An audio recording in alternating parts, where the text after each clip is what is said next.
of my research takes place in the Canadian North, so in Yukon, Northwest Territories, and Nunavut.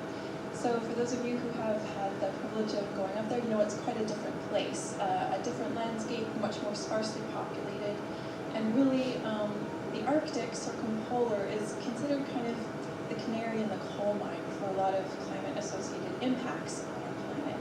And so I do a range of research with lots of different stakeholders, with mining industry, power industry, indigenous governments, communities. Most of my research is partnered with indigenous communities, and a lot of it is focused on fish mercury, and that's what I'm going to be talking about today.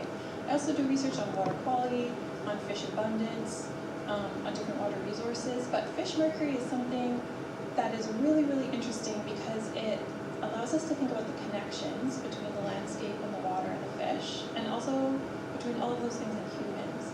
And so a lot of the time, especially in very urban environments, like where we live down here, we think of conservation as needing to keep humans out of an area, right? Like we keep the humans out and that's how we protect it.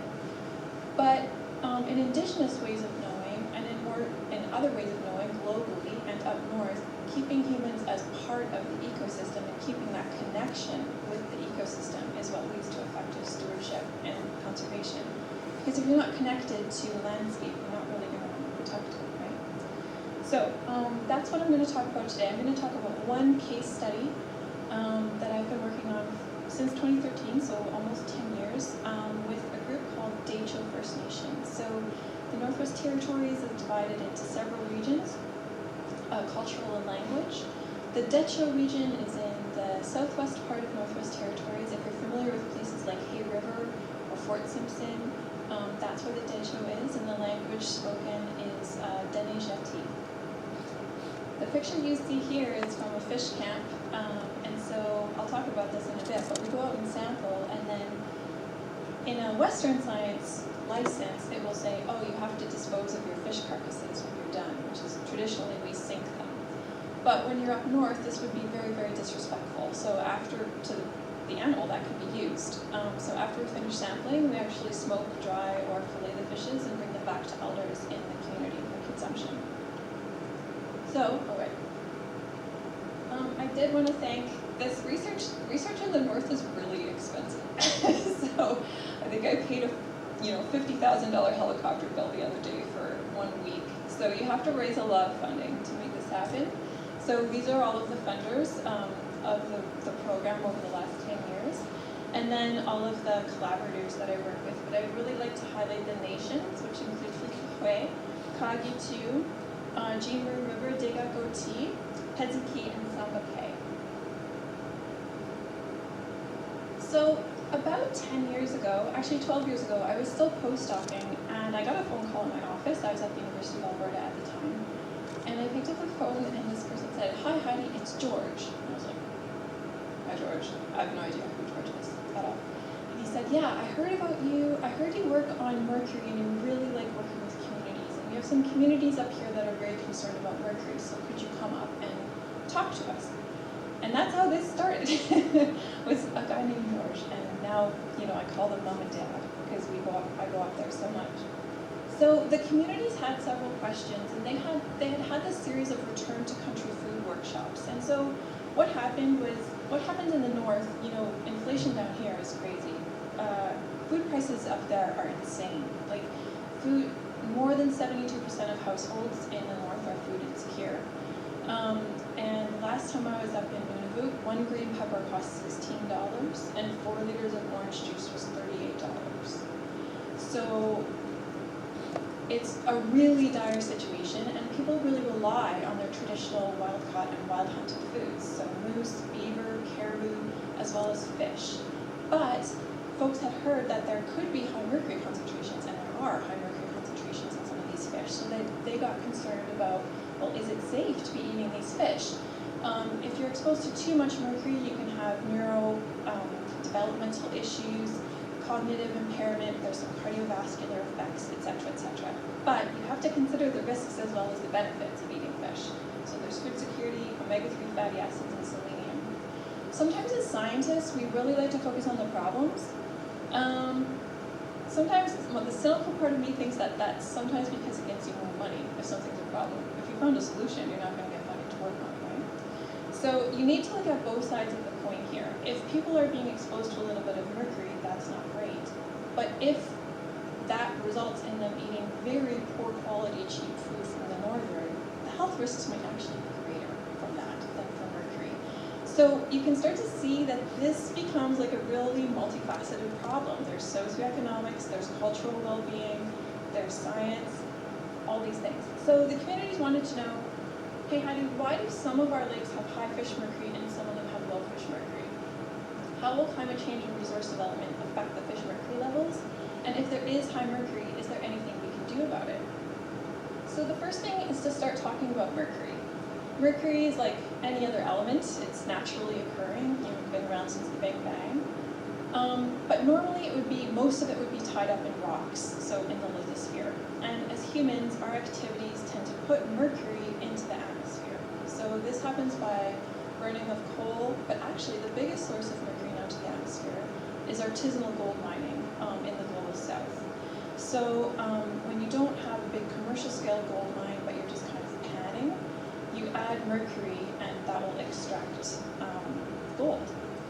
And so you can also have volcanoes and other things that are natural sources of mercury to the atmosphere. Once mercury's in the atmosphere from anywhere, it can stay there for 6 to 9 months. So what happens is that mercury that didn't start in the Arctic ends up in the Arctic. It then falls out onto the landscape and turns into a type of mercury that builds up through food chains, and it gets higher with each trophic transfer. So every time something eats something else, the mercury gets higher. So, and interesting for humans, our largest exposure to mercury is through eating fish, unless you happen to work in a chlor-alkali plant in the 1960s maybe. But otherwise, most of our exposure is through eating fish. So it really is something to consider. Mercury, the reason I love working on mercury is so complicated.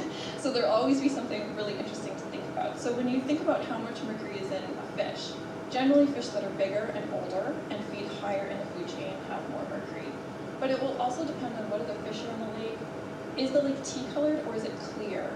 What's the water temperature? How much oxygen is in there? How much nutrients? How much algae? All of these things contribute to how much mercury is in a fish.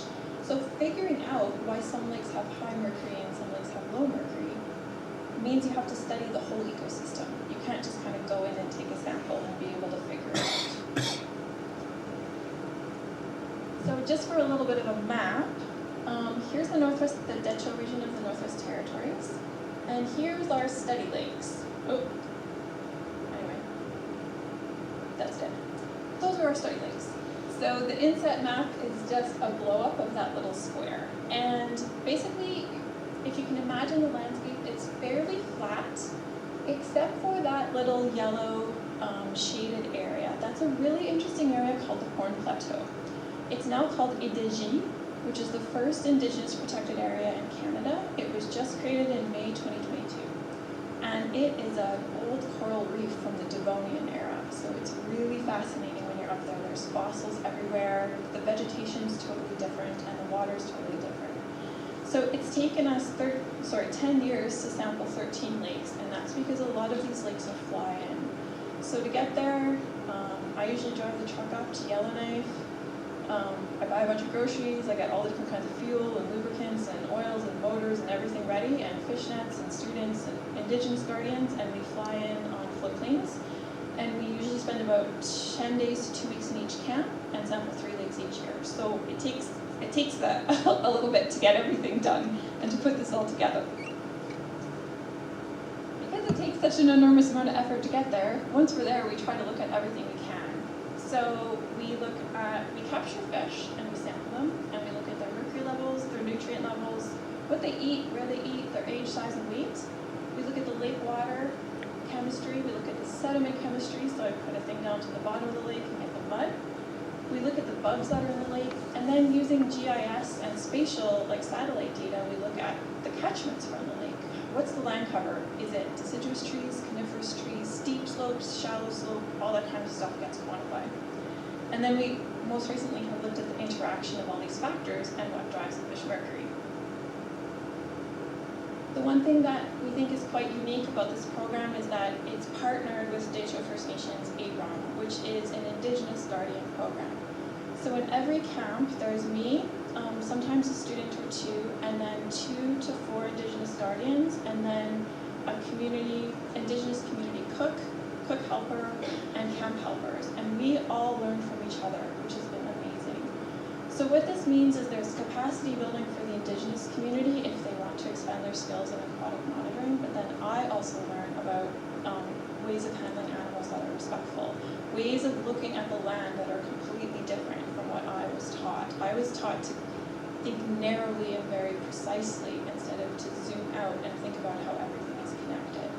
And you know, sometimes when people talk about braiding Western knowledge and traditional knowledge and like weaving these systems together, we imagine workshops. And the thing is, in workshops, for people who are introverted, which includes me actually, when you're sitting like around a table and it's fluorescent lights, it's a very unnatural environment, right? People aren't really going to open up, especially people if they are at a power differential. So this could be women, it could be other underrepresented groups, racialized minorities.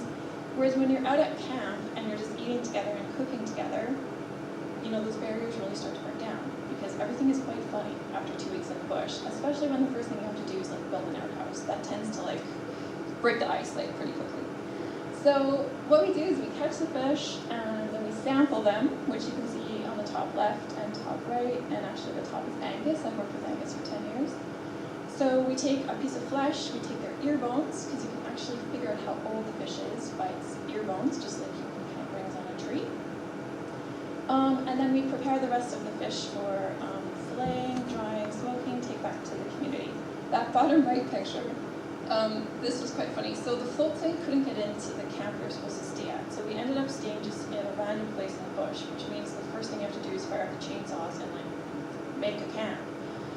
Which takes quite a bit of work. And we had a couple of young women from the community who were really upset that we didn't have a proper outhouse. So one of the elders was like, "Oh Heidi, my trapper's cabin is just over there and I have an outhouse. Do you think it'll fit on the boat?" So we put it on my little inflatable Zodiac and drove the outhouse across the lake, which was fine on the way there because it hadn't been used since the winter, but then it was used for a week and we had to drive it back and like haul it back up the bank. So yeah, like I said, barriers break down quite quickly. Also, there's a lot of nails in that structure and the boat is inflatable, so that was tricky. This is the team. This was actually just a few months ago, August 2022, the Bulmer Lake team. So this is the first research team to go into the brand new Indigenous protected area in Ideji. And so everyone has nicknames, but the guy holding the plaque in the middle, he actually made the plaque. His name's Chubby. I think his actual name's Alan, but everyone calls him Chubby. And that's Clado the beaver dog, myself and a student, and then the guy in the gray hoodie, kind of here, on the left, is the Grand Chief of Deschutes First Nations.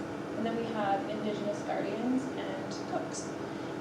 So yeah, we were able to sample this lake and kind of complete the story, which I'm going to tell you about in just, well, complete the story for now. I'm sure it'll change in another 10 years. While we're at camp, we also want to foster any kind of traditional activities that folks aren't able to do so much anymore. So one of the things about the federal government policy with residential schools and then also creating settlements is that people are now kind of stuck in town. So a lot of folks in, let's say, Fort Simpson or Katladici First Nation, a lot of people don't have vehicles. So that means they can't get out of town. They might not have enough gas or a boat or a quad to be able to hunt or go berry picking. And so we try to foster those activities while we're out at camp with the folks who are with us, and then bring back those foods for other members, especially elders in the community. So on the top left, the guy's got a beaver, so we're hanging a beaver, and I'm making love river tea to bring back for the elders. And then you can see us berry picking. It was really buggy. It's the bug jacket, so we're getting cranberries and blueberries. Yeah, and that was, you know, you have to have humor in all of your camps. So this time at Bulmer Lake, we actually made a throne for our outhouse with Christmas lights. So over the last 10 years, what we've been able to tell people, what you see in this graph is that red line that goes across the top That is the line that is Health Canada's guideline for if you want to sell fish, retail sale in Canada, at 0.5 parts per million. So if you want to sell a fish in Canada legally, you have to have the mercury concentration below this value. Now, when you're comparing mercury levels among lakes or among fish, you always want to compare it to standardized size. Because imagine if I didn't do that and then I got huge fish in one lake and small fish in another lake, and I'd get high mercury in one but not the other, but it's just due to the size. What we could say here from this study was that all lake whitefish are safe to eat in all lakes, which was great news. So then what happens is I go back up in February, usually every year with plain language posters, and we go around to the communities and say, okay, these are the safe, healthy sources of fish, including lake whitefish. The story wasn't so great for walleye, so some of the lakes, the fish are safe to eat, and some of the lakes, the mercury concentrations really are quite high, including in McGill and Sangwes, as well as Tatlina in this graph. And in this one, for Northern Pike, you can see again, there are some lakes that are above guideline. So this is where we kind of really got into the meat of things with why are these concentrations so different? Because Ekali, Sangwes, and McGill are all kind of in one area, but they're also quite close to some of these other lakes. Sometimes they're only 2 kilometers away, and one lake drains into another. So why does one lake have such low mercury and the other lake have such high mercury? This is a bit of a complicated graphic, but if you start on the right, we basically looked at everything we could. So what do we know about the fish? What do we know about the water? What do we know about the catchment? And how does it all connect? So if we start with the fish, the mercury was best predicted by how fast the fish grew. So faster growing fish have less mercury. And then how much mercury was at the bottom of that lake's food chain. So great, now we have some, like, we call them proximate drivers, but what affects those, right? Like, you want to find out how everything's connected. So the growth rates in the fish are actually predicted by something called DOC. That's just how tea-colored the lake is, and it has to do with how much terrestrial carbon is coming into a lake. So if you have a really boggy lake and it's tea-colored, your fish are probably going to grow a bit more slowly. How much mercury, water methyl mercury and sediment mercury, also drives the food web mercury. And then those things in the water are all predicted by the catchments. So you can see how the catchments drive the water, drive the fish ecology, drive the fish mercury. And what this allows us to do is predict which lakes are most vulnerable to climate-induced increases in fish mercury. So lakes that are in steep catchments with lots of trees that are very tea-colored are most likely to see further increases in mercury with climate change. Because we're working with Indigenous communities, we always try to put everything into plain language. So we go up, this will be translated into Denijati. So yeah, mercury in Northern Pike is higher in lakes when the area around the lake is big, but the lake itself is small. When the catchments are steep, when you have lots of forest inputs coming into the lake. And in those lakes, the lakes are more tea-colored, they have higher mercury at the base of the food web and in the mud, and then they have slower growth rates and higher mercury in the fish. So then the question, the last community question, if you remember back to the beginning, is what can we do about it? Because we figured out that one of the main drivers of fish mercury was growth, there's a number of things you can do to bring down fish mercury. Some of them are pretty drastic, like adding chemicals to a lake, and that's really not feasible in the middle of the north, nor would you really want to do that in a lot of cases. But one thing that you can do, it's not done a lot in Canada, but it's done in Scandinavia, is you can do an intensive fishing project. So when I took these results back to the community and said, hey, you know, some of the fish are growing really slowly in these lakes, the elders and the chiefs said, well, Heidi, that actually makes sense because, you know, 70, 80 years ago, even 50 years ago, there would have been one elder in charge of stewarding one lake, and that elder would harvest from that lake. When those elders passed away, they didn't tend to pass the fishery down to their sons and daughters. So now there's actually not enough fishing pressure on those lakes. I know it sounds crazy because we're in Southern Ontario, but this does happen. So if you don't have enough fishing pressure on a lake, or there's not enough predators, and we are predators as humans, the fish are all competing for the same food, and then they grow really slowly. So one way, and you can tell this is happening when you pull up a gill net, which is how we fish, and all the fish are the exact same size, and they're usually quite old. So the plan that was hatched with my help, but by the community, they implemented it, was intensive fishing. So the idea idea is we go in every May and September with big, huge mesh gill nets just to take out the biggest, oldest northern pike and walleye so that the rest of the fish are left in the lake can grow more quickly and it dilutes the mercury. So this has been going on for about 6-7 years, and we are starting to see the mercury levels come down. I love this project because it's community driven, it's community led. It also has led to building a new cabin, building new trails, people reclaiming, some of their cultural heritage. But also it's an example of how we can achieve conservation by being more involved in the ecosystem instead of less involved. And the last thing I'll end with is just the links to human health. These are just the posters that we make to hand out to communities. But I also work with public health scientists. So my public health colleagues and social science colleagues will go into the communities and say, they do interviews and they say, how many fish do you eat? From which lakes? What type? Then they'll sample the people for hair, blood, urine, analyze the mercury in the people, relate it to the mercury in the fish, and see what the exposures are. And let's say we have a bunch of lakes with high mercury, but the people are fine. Then let's not worry about it, right? We might as well not make people scared of their food if the levels of the humans are fine. And then we also start looking at balancing the risks and benefits. So, okay, you might have a lake that has a little bit of high fish mercury, but that lake also has incredible omega-3 fatty acids and selenium. You don't have a problem because the benefits outweigh the risks in that sense. So that's where we're going. We're expanding the project for probably another, right now it's 3 years. I'm hoping for another 10. It's kind of hard to get into these lakes, so it takes a while. And some closing thoughts just for me on my own journey, because I am trained as a Western scientist, and I was trained in a particular philosophy. And working with Indigenous Northerners has really opened up my eyes to how much I don't know and how I'm so biased by the culture and the training that I was brought up in. So if I can learn to think more broadly and not be so defensive, because one thing in science, like we even call it like a thesis defense and a proposal defense. So you almost become defensive as a person instead of learning to think really broadly and incorporating other people's worldviews. So what we've learned is we can't predict the effects of change without understanding how everything is connected. And we need to understand the connections now in order to predict what's going to happen in the future. So we want to expand the study in area and make it more generalizable.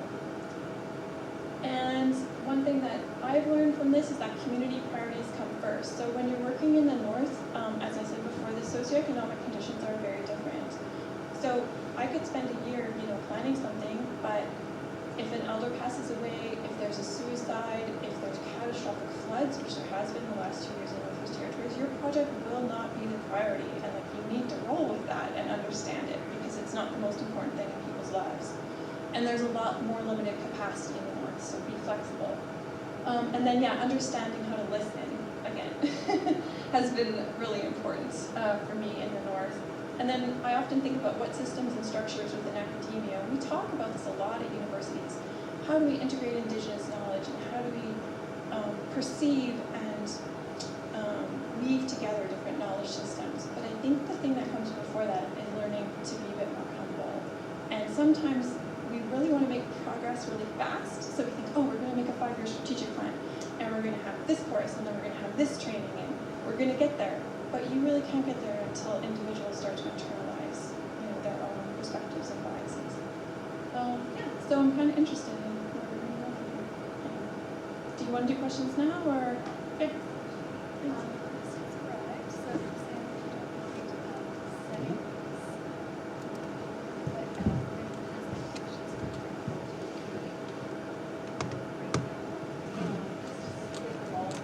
Sure, yeah.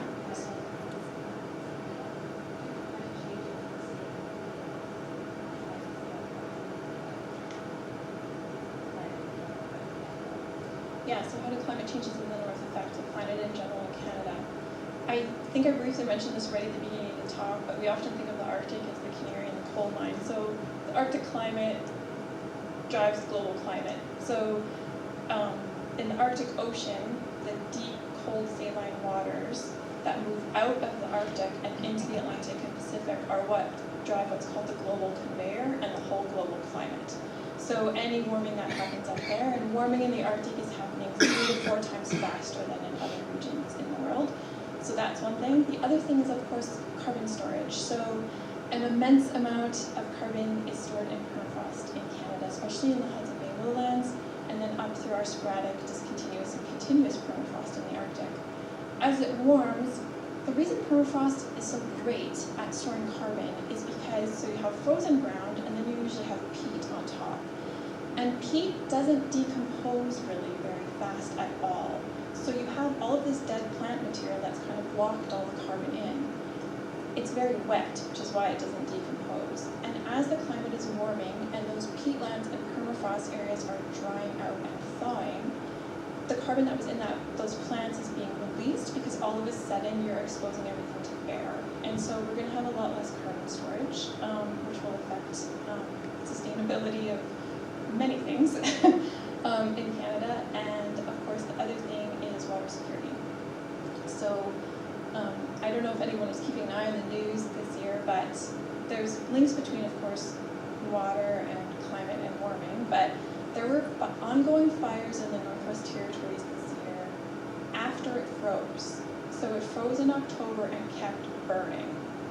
And so when you burn watersheds and landscapes, first of all, you're getting more carbon into the atmosphere, but second, it does affect the quality of natural water courses. And then it affects the ability of the landscape to hold water, right? It'll run off quite fast. So it's the same with flooding down here in southern Ontario. The more that we have impervious surfaces, and I guess what I'm trying to say is we have like these interactions between land use and climate change. So, and they kind of act synergistically to affect water quality and quantity. I don't know if that's a good answer to your question. At the back. What you saying the mercury that they're getting the fish up there, it's not from industrial stuff up there, it's coming from the air, you suggest maybe? Exactly. Getting into the watershed, I guess, that way?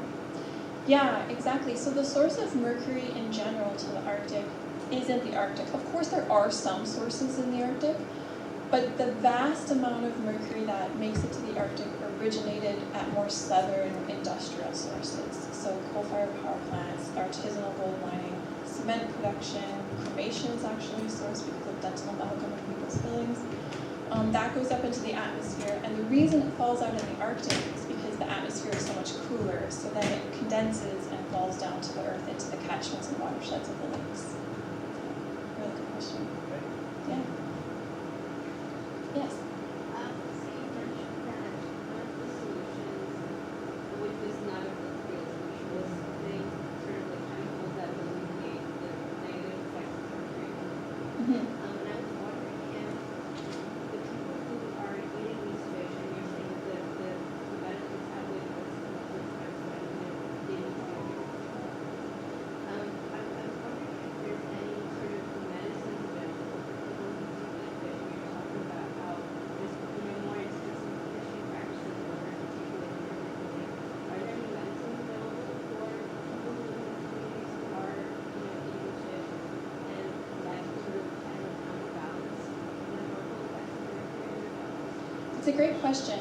There aren't actually medicines that, well, there are, you can treat when you've had over mercury exposure, but those wouldn't be things that you would want to take on sort of a chronic or continuous basis. But it's a really good question because the next phase of this research, which I didn't mention, is about practices that people can use to lower their exposure.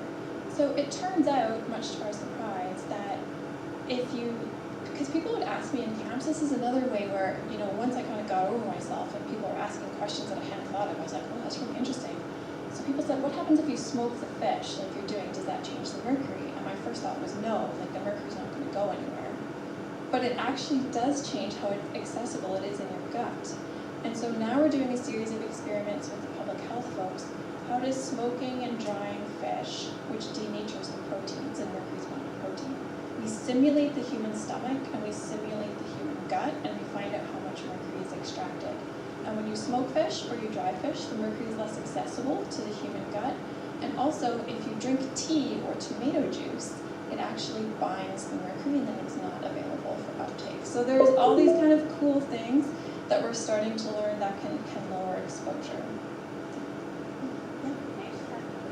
Sure. Thank you for that great introduction. So far the presentation has been about how humans eating fish impacts humans.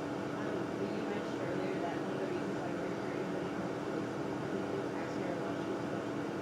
I was just wondering, the fish who have the mercury in them, does it impact their neurological development and how they behave in terms of travel or breeding or whatever it is that fish do? How does that impact how human beings interact? Yeah, great question. If the mercury if the mercury concentrations are high enough, the fish can be affected. They have to be quite high though. So it's actually more likely that we see effects in fish-eating wildlife. So in parts of Alaska where there's some high mercury, we do see effects of loons and other fish-eating birds, and it tends to be reproductive failure and also changes in behavior, because as you say, it's like a neurological impairment, so they'll get kind of confused and start swimming in circles and things like that. It's fairly rare for the fish themselves to be affected, but there are instances, especially if you're around contaminated mining sites, etc., that have mercury death. Yeah, no worries. Yes. I'm curious, the Western Alpine laser light thinking I'm curious how you try to incorporate the indigenous big picture, or how you try to grasp a certain element of connectedness, which perhaps maybe not That's a great question. I think where I personally started was just listening a little bit more. So that example of what happens when you smoke the fish, my reductionist science brain was like nothing. It's bound to the protein, it can't go anywhere, which is true. That doesn't mean that it's not different, different in terms of accessibility. But in terms of weaving the knowledge in more, I guess, concretely, I think the place to start is understanding how, I think of it as like lenses. You know how like if you go to Mount Equipment, you can get sunglasses that have like a pink lens or a yellow lens or a black lens. I think about changing the lens. So in indigenous worldviews, at least with the folks that I've worked with, everything is rooted in reciprocity. So for example, we don't take fish out of the lake before we give a gift to the lake. Usually that's tobacco, but that could be something else. And it actually really changes your mindset about how you think about how you're doing your work. The other thing that I've really started to internalize is, in science we always talk about being objective. You have to be objective, right? You shouldn't add your own values to your findings. I think it's a pretty fine line between being objective and objectifying your research systems, subjects, or objects. So if I'm not thinking, I think of fish as fish, I'm thinking in my Western science brain. Indigenous folks will think of fish as their relatives that have a gift to give, and we have a responsibility to the fish. And so if you start to think of how these findings, to answer your question perhaps as succinctly as I can right now, I'm still working on this and probably will be for another 50 years, but what can the research do that gives back to the people and the land? Then I think at least I will have tried to weave in the values, if not so much the actual knowledge. There's also mixed methods research, like we do traditional knowledge interviews and I bring that in as data points and different kinds of analysis. Sometimes I find that can be a little bit superficial, and so I'm trying to start, I guess, with the larger philosophy of thinking of the world, organisms in it. I have this brain for science, and then I have, their relatives and their kin, and this is my responsibility, like, as a creature. And I think it takes time to wrap your head around that. And the other thing, I think, just to quickly finish up, is to think about language. So English is 70% nouns, and most indigenous languages are 70% not nouns, verbs. So there's a lot lost in translation. So if someone's like, oh, that's grass, in an indigenous language it might be soft green growing that you walk on in the morning. Like, it's a description of how you feel and how you're connected to it. And so if you start to learn some of the language, especially in regions where you're working, it's like, oh, I can kind of see where you're coming from now. Like, someone will tell me a story, oh, Heidi, there's a swamp monster in that lake. 15 years ago, I'd be like, pfft. And I'm like, oh, it's probably a methane bubble. What I would call a methane bubble. There's probably a methane seep, and it makes peat come